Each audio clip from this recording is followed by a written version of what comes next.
Come in. Good morning, Pastor Jean. Morning, Kathleen. Here's the latest recommendations from Seaside's COVID response team. Oh, by the way, your wife called. Thank you.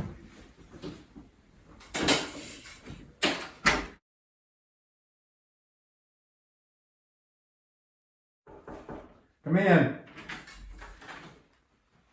Hey, Pastor Jean. Hey, Meg. Here's the latest recommendations from the CDC you wanted. Oh, thank you. And by the way, your wife called again.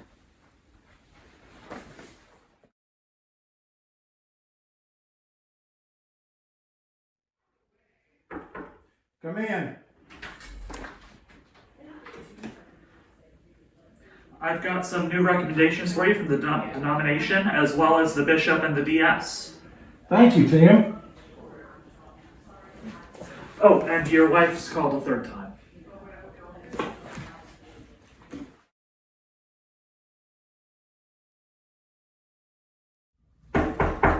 Come in. Pastor Jean, Yes, Jeanette. I have the recommendations for the Democrats, the Republicans, and the Independents with a copy of the Constitution for you. Are you kidding? Nope. Oh, and your wife called for the 4th time.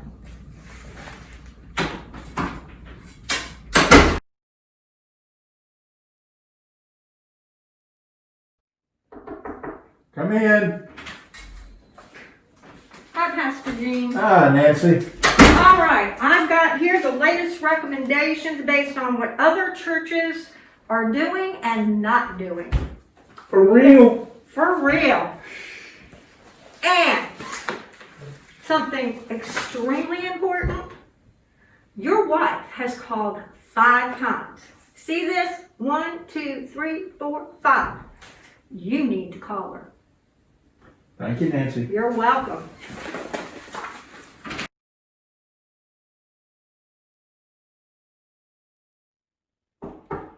Come in. Oh, hey, Carol. Good morning.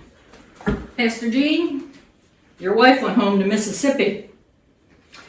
And here is a petition to open. Here is a petition not to reopen. And here is a petition to remain at home. Did you say my wife called? Yes, 5 times. And this time she said she'd call you from Mississippi. Wait, did you say Mississippi? She must be visiting her mother. What did she want? She said she feels as close to you there as she does here. And she's seriously considering going to the Back to Egypt Club. What? Where did she get a crazy idea like that? One of your recent sermons.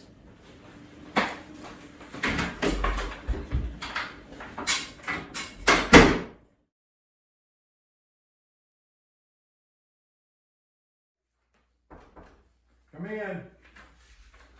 Oh, hey, Wayne. Hey, Gene. Brenda called again. Who? Your wife.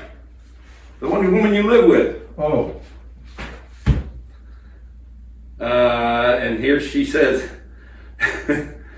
Brenda, we need to get your official signature back on the Back to Egypt Club. She wants you to sign this form.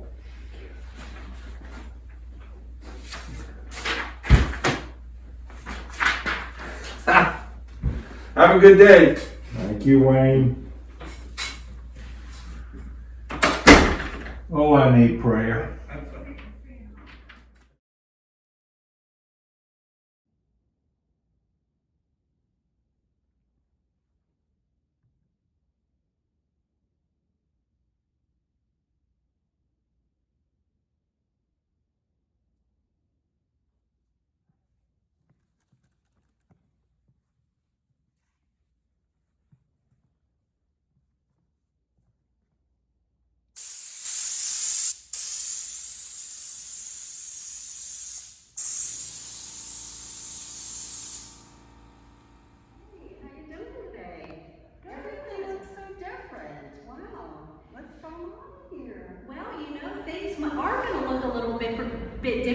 here at Seaside on Sundays, I'll give you the grand tour. Okay. You'll notice that when you come in, we have attendance books located, an attendance book for the 9 a.m. and one for the 11 a.m. And what we're going to ask you to do is receive a pen from a volunteer who will be handing it to you. You can write your name and your best contact information. That way, if we need to get a hold of you for any reason, we have that information readily available.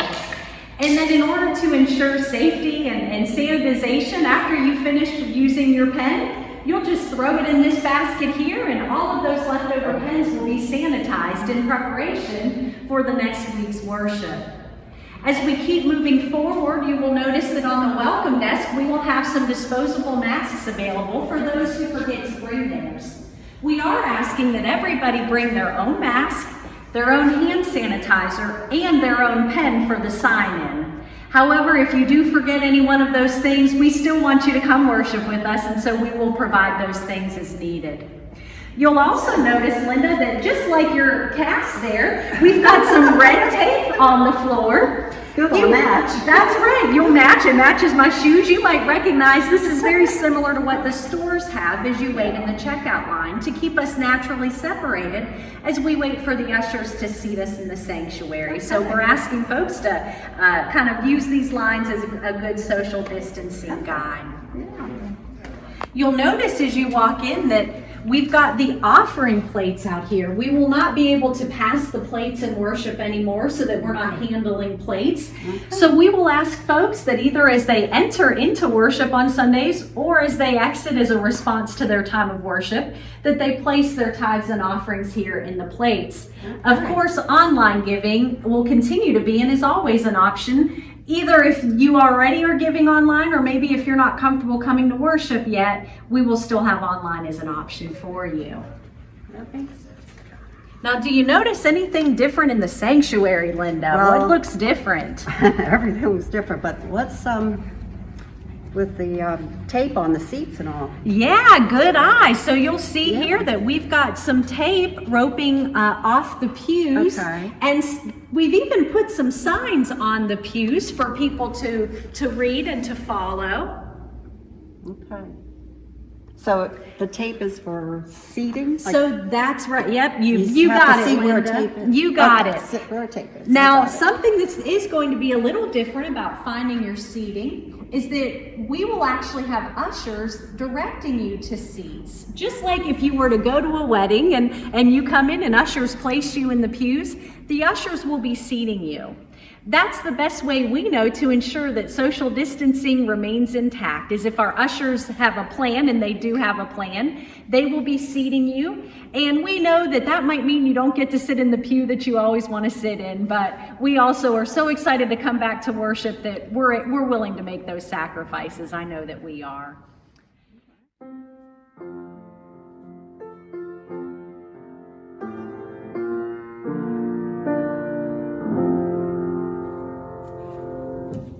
She still sounds great after all this time, doesn't she, everybody?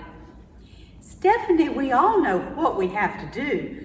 When can we go back to congregational singing? Well, Catherine, you know how excited our folks get when they sing the great hymns of the faith, and so for now, we have to put congregational singing on hold. That will be one of the many changes that we'll have to adjust to as we come back to worship.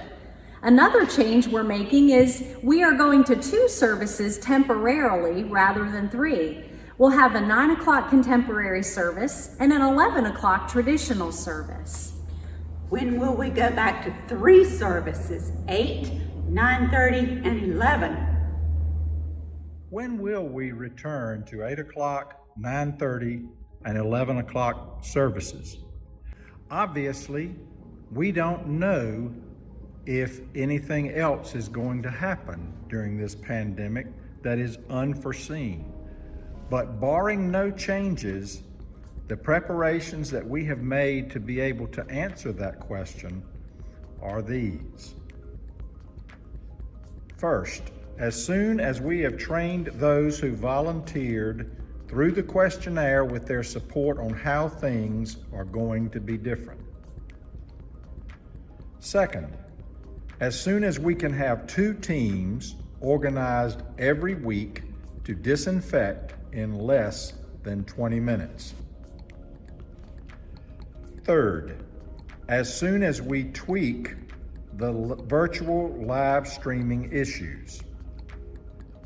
Fourth, when we can maintain and support cheerful and respectful adherence to the health and safety guidelines, including masks, social distancing, and hand sanitizing, we will transition from the 9 o'clock, 11 o'clock worship schedule to our regular 8 o'clock, 9:30, and 11 o'clock services. Well, Stephanie, it appears that all of the procedures and practices and plans are in place, and looks like we're getting ready for worship. I think you're exactly right. It's been a long 6 months, but we do have the plans and practices and procedures in place. Now all that's left to do is call our Seaside family back to worship as the Holy Spirit prompts them and they're ready. And we ask everybody to come back cheerfully and ready to observe all of the safety and health guidelines that we've put into place. Oh, and by the way, your wife is coming back, and the staff is happy. Well, I'm glad. I'm glad, and we hope this information that we've shared with you has been helpful and has been easy to watch, and maybe brought you a laugh or two along the way. So, with that, and with our trust that you will support the plans, the practices, and procedures that our COVID response team, our Board of Trustees, and our staff have been working on so diligently over the last 6 months. Accordingly, it is my pleasure to invite Seaside and call them back to worship on Sunday mornings at 9 o'clock for contemporary and 11 o'clock for traditional worship services beginning this Sunday. See you in worship.